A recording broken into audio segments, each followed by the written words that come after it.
Le premier trimestre de l'année 2024, l'Algérie a gagné très peu d'argent. Par rapport à tous les trimestres de l'année 2023, le premier trimestre de l'année 2024 a été le trimestre où nous avons gagné le moins d'argent. On leur dit, voilà, le PIB de l'Algérie sera 200 milliards, il est de 200 milliards, il sera 300 milliards, bientôt 400 milliards. C'est complètement faux. Le PIB de l'Algérie, il est à 80%, il est en dinars. Parce que, mis à part le pétrole et le gaz, on n'exporte rien. On exporte très peu de choses. Or, nous, pour pouvoir acheter les produits de première nécessité avec lesquels nous comblons nos principaux besoins, les besoins alimentaires, nous avons besoin de devises. Les médicaments sont achetés en devises, les armes sont achetées en devises, les voitures, les équipements industriels, les pièces détachées, les machines, les vêtements, ils sont achetés en devises. Les chiffres parlent d'eux-mêmes. Lors du premier trimestre de l'année 2024, l'Algérie a exporté pour même pas 11,2 milliards de dollars. Et nous avons dépensé pour nos importations durant le premier trimestre de l'année 2024 11 milliards de dollars. 11,1. C'est exactement le même chiffre. Ouais, 11,1 milliards de dollars avec les restrictions. Le premier trimestre de l'année 2024, l'Algérie a gagné très peu d'argent. Par rapport à tous les trimestres de l'année 2023, le premier trimestre de l'année 2024 a été le trimestre où nous avons gagné le moins d'argent. Le moins d'argent. Je parle, un pays qui gagne de l'argent, c'est d'abord ses exportations. Les revenus d'un pays viennent de deux sources essentiellement. Ses exportations et sa consommation interne. Sa croissance économique d'un pays, la croissance économique d'un pays, c'est-à-dire la capacité de créer des richesses et de ramener des revenus dans les caisses du trésor public de son pays ou des principales institutions financières du pays, viennent de deux circuits principaux. Les exportations à travers sur les marchés internationaux et la consommation nationale interne à travers le marché national. Nous dépendons de nos exportations. Pourquoi? Parce que tout ce que nous consommons en interne, c'est du dinar. Les produits que nous consommons sur le marché national, c'est du dinar. Et le dinar n'est pas une monnaie convertible. Quand les gens me disent, moi les Algériens n'arrivent pas à comprendre, quand ils entendent des discours, on leur dit, voilà, le PIB de l'Algérie sera 200 milliards, il est de 200 milliards, il sera 300 milliards, bientôt 400 milliards. C'est complètement faux. Le PIB de l'Algérie, il est à 80%, entre 75, je dirais même, 75, entre 75%, entre 75 et 80%, il y a en dinars. Parce que, mis à part le pétrole et le gaz, on n'exporte rien. On exporte très peu de choses. Or, nous, pour pouvoir acheter les produits de première nécessité avec lesquels nous comblons nos principaux besoins, les besoins alimentaires, nous avons besoin de devises. Le blé que nous ne produisons pas et qui est important, qui est nécessaire pour qu'on mange, pour nourrir notre population, il faut l'acheter en devises. Le maïs, il est acheté en devises. Le soja pour les huiles alimentaires, les huiles de table, il est acheté en maïs. La poudre de lait, elle est achetée en devises. Le soja est acheté en devises. L'orge est acheté, bon, l'orge on produit un peu, ça va. Le sucre, nous consommons beaucoup, est acheté en devises. Le café est acheté en devises. Les médicaments sont achetés en devises. Les armes sont achetées en devises. Les voitures, les équipements industriels, les pièces détachées, les machines, les vêtements, ils sont achetés en devises.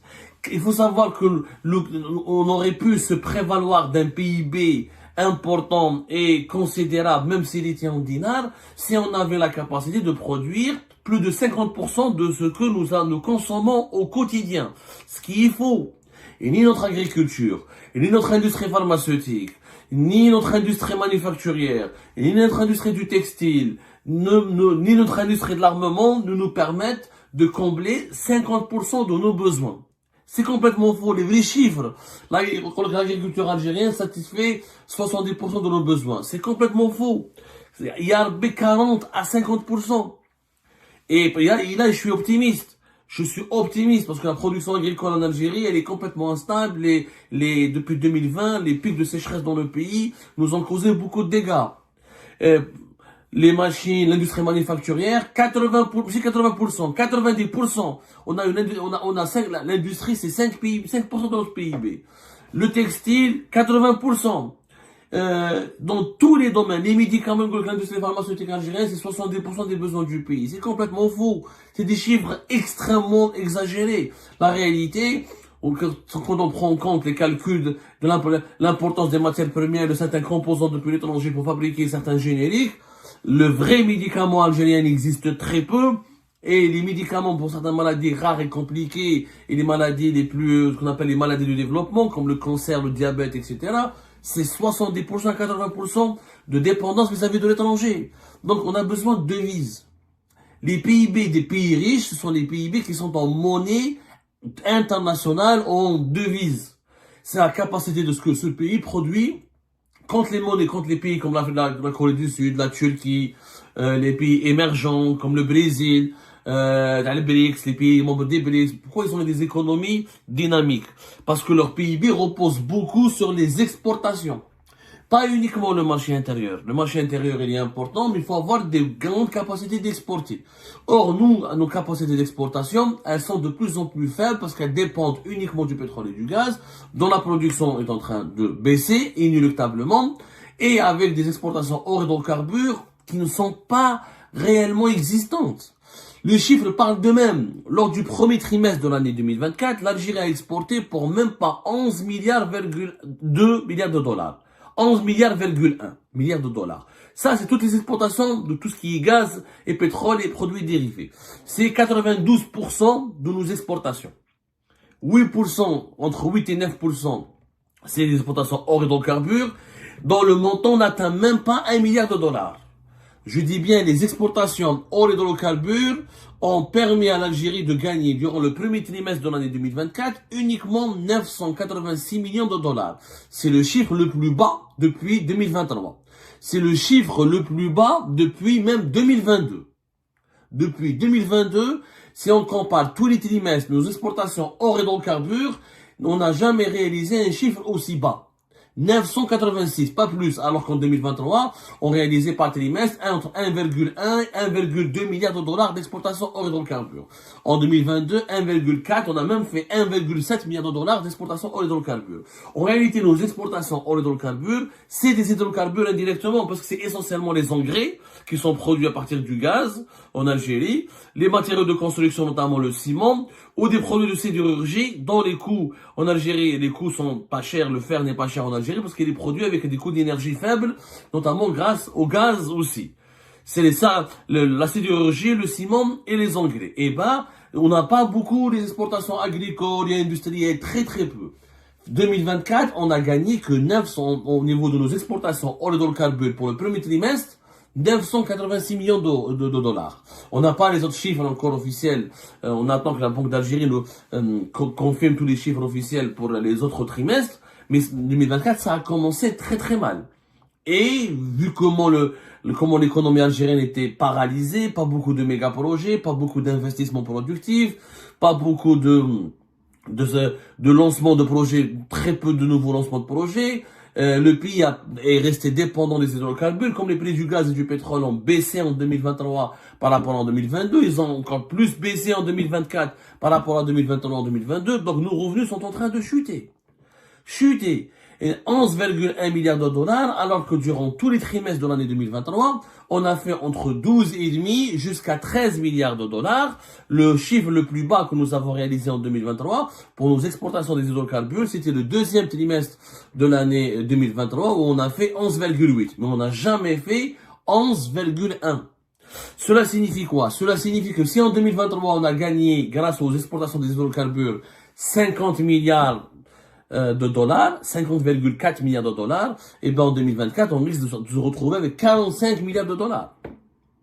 Sachant qu'en 2022, on a gagné 59 milliards de dollars. Presque 60 milliards de dollars d'exportation des hydrocarbures et entre 4 et 5 milliards de dollars d'exportation hors hydrocarbures. Ce qui nous a fait 64 milliards de dollars d'exportation en devises. Et c'est ça, c'est les devises qui nous importent de gagner, Eshma. Ça sert à rien de parler d'exportation, de PIB de l'Algérie, de production nationale. Si tu produis en dinars, tu n'as rien à faire. Parce que ton dinar, tu ne peux pas l'utiliser pour produire, pour importer les produits de première nécessité que tu dois acheter en devise. Si on produisait le blé, le sucre, les voitures, les vêtements, les médicaments, et on est autosuffisant, ou là, au moins autosuffisant à 60-70%, je pourrais vous dire c'est pas un problème. Ce qui n'est pas le cas. D'ailleurs, c'est pour ça que les restrictions aux importations en Algérie ont fortement aggravé l'inflation, ont fortement suscité un grand inconfort de la population et ont fait aggraver la misère sociale parce que la production locale ne peut pas satisfaire les besoins locaux. La preuve, elle est là. Si on avait une grande production locale, on aurait pu avoir des exportations hydrocarbures plus diversifiées. Donc, il y a la situation très compliquée, je m'attends. Vraiment compliqué. Ça veut dire, franchement, on se dirige vers un niveau 2024. On va attendre la clôture des comptes, mais on risque entre 46, peut-être 45, 46 milliards de dollars d'exportation et c'est très peu. Très peu. Le budget du ministère de la Défense nationale en Algérie est de 25 milliards de dollars. Qu'est-ce que tu vas financer avec 45 milliards de dollars d'exportation? Tu peux rien de recettes en devises, même pas d'exportation, de recettes en devises. C'est très peu. Et encore, tout ne part pas dans les caisses de l'État. Ce qui part dans les recettes ce qui part dans les caisses de l'État, c'est les recettes avec la fiscalité pétrolière.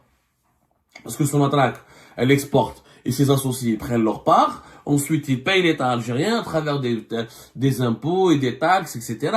Et c'est ce qu'on appelle la fiscalité pétrolière. Sur les 45 milliards de dollars d'exportation, on va ramener, peut-être on va gagner quoi ce sera même pas 20 milliards de dollars. Ça risque d'être même pas 20 milliards de dollars pour les recettes de l'État algérien. C'est très très peu.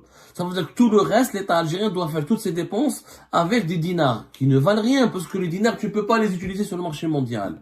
Donc, nous sommes dans une situation économique hyper compliquée avec des exportations d'hydrocarbures qui fonctionnent, qui ne décollent pas. 986 millions de dollars pour le premier trimestre de l'année 2024, c'est très très peu, c'est la performance la plus faible par rapport à tous les trimestres, par rapport à tous les trimestres de l'année 2022 et 2023. Et la même chose pour les hydrocarbures. Pour les hydrocarbures, on est faible, il faut dire la vérité. On perd en termes d'exportation de pétrole. Durant le premier trimestre de l'année 2024, on a gagné que 2,9 milliards de dollars. Alors que durant l'année 2023, on avait l'habitude de gagner plus de 3,1 milliards de dollars. La même chose pour le gaz. Le gaz, par exemple, on a gagné que 1,4 milliard de dollars. Alors que d'habitude, en 2023, par rapport aux autres trimestres de l'année 2023, on a gagné entre 1,8 jusqu'à 2,4 milliards de dollars.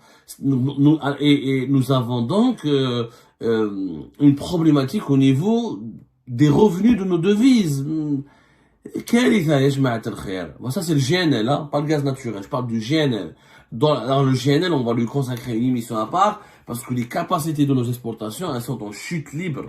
Elles sont vraiment en chute libre. La quantité, les volumes de gaz GNL exportés par l'Algérie en début de l'année 2024 par rapport à 2023 en 2022, c'est en chute libre. Il y a un gros problème au niveau de la production du GNL. Et là, on enquêtera là-dessus, on en parlera. Mais le gaz naturel, c'est 3 milliards de dollars de revenus pour l'Algérie durant le premier trimestre de l'année 2024. C'est encore très peu, c'est le chiffre le plus bas par rapport à tous les trimestres de l'année 2023 où nous avions l'habitude de gagner entre 3,9 et 4,2 milliards de dollars. Une chute de 20-30% même. Tu passes de 4,2 de 3,9 à 4,2 milliards de dollars par trimestre à peine 3 milliards de dollars par trimestre. C'est dangereux. C'est dangereux. Et pourtant, au niveau des quantités, on a exporté 14 milliards de mètres cubes. C'est-à-dire, on a exporté plus de gaz que le premier trimestre de l'année 2024. L'Algérie a exporté plus de gaz en termes de volume par rapport à tous les autres trimestres de l'année 2023, où le volume moyen de nos exportations était entre 7 et 9, même presque 10 milliards de mètres cubes. Là, nous avons exporté pour les 3 premiers mois d'année 2024, 14 milliards de mètres cubes. Et ça nous a ramené que 3 milliards de dollars. C'est très peu. C'est très peu. Sachant que nous avons des importations à financer et que les importations ont augmenté de façon significative durant le premier trimestre de l'année 2024, puisque les importations ont atteint 11 milliards de dollars. Nous avons gagné que 11 milliards de dollars au niveau de nos exportations et nous avons dépensé pour nos importations durant le premier trimestre de l'année 2024 11 milliards de dollars. 11,1. C'est exactement le même chiffre de nos exportations. 11,1 milliards de dollars d'exportation, 11,1 milliards de dollars d'importation. C'est-à-dire que nous avons la balance commerciale commence à être classe. Donc les excédents que nous avons réalisés en 2022 et en 2023 sont en train de disparaître. Ouais, 11,1 milliards de dollars avec les restrictions. C'est-à-dire qu'on n'importe pas ce qui est nécessaire, on importe ce qui est vital pour permettre au pays de fonctionner normalement, le plus normalement possible. On ne se permet plus de luxe. Parce qu'en 2023, on a eu une facture de nos importations de 42 milliards de dollars.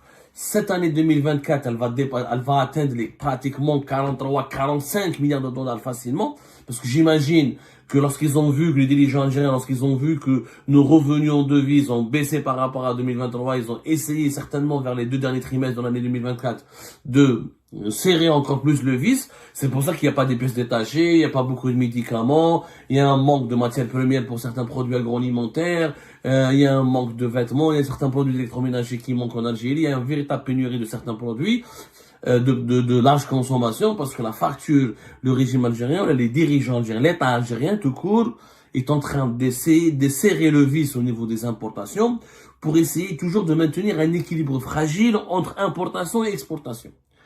C'est la seule politique qui est menée en ce moment en Algérie depuis 2020. C'est la seule boussole. Les autorités algériennes ont une seule feuille de route. Comment?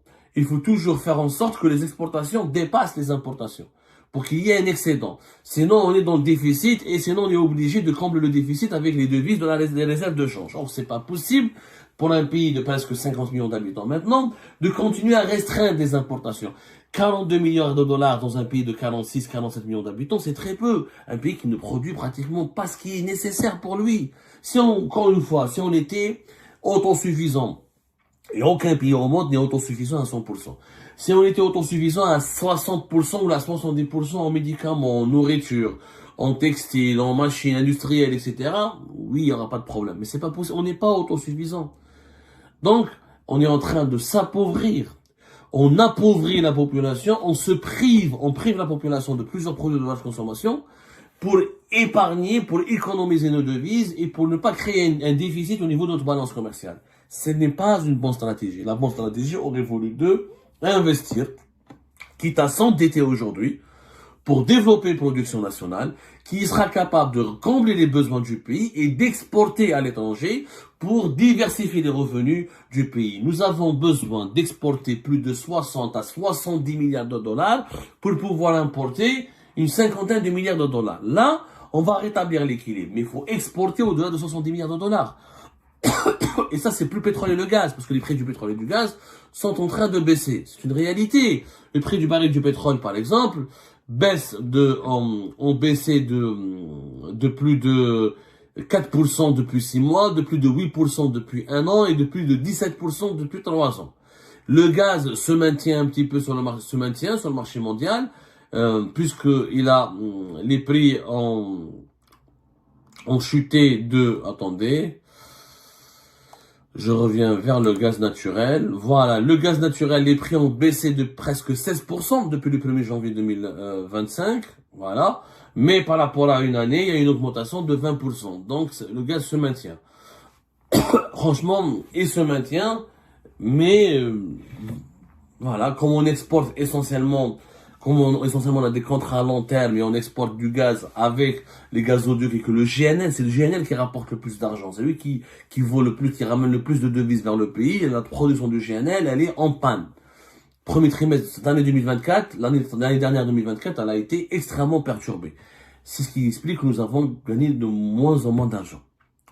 Il faut tirer la sonnette d'alarme, la situation économique, elle est préoccupante. Il faut aujourd'hui absolument aller vers une production nationale forte, une diversification en urgence, et pour cela, il faut des investissements, une autre politique souple, des investissements étrangers, de préférence, qui nous ramènent les capitaux, les savoir-faire pour développer des filiales industrielles en urgence. Il faut aujourd'hui, avant que ce soit trop tard, ça veut dire quoi, avant que ce soit trop tard? Avant d'atteindre un seuil critique, c'est-à-dire où nos exportations ne nous suffiront même pas pour gérer nos importations, pour financer nos importations. Ce jour-là, on sera dans un seuil critique. Si on n'arrive pas à se lancer dès maintenant dans la modernisation de notre économie, pour la transformer en une économie productive, là, on va franchement subir des désagréments extrêmement dangereux à partir de 2026-2027. Et ben c'est la fin de cette vidéo les amis, je vous remercie comme d'habitude pour avoir suivi jusqu'à la fin. N'oubliez pas de nous laisser vos commentaires et vos réactions sur la vidéo et de vous abonner à la chaîne si vous n'êtes pas encore abonné.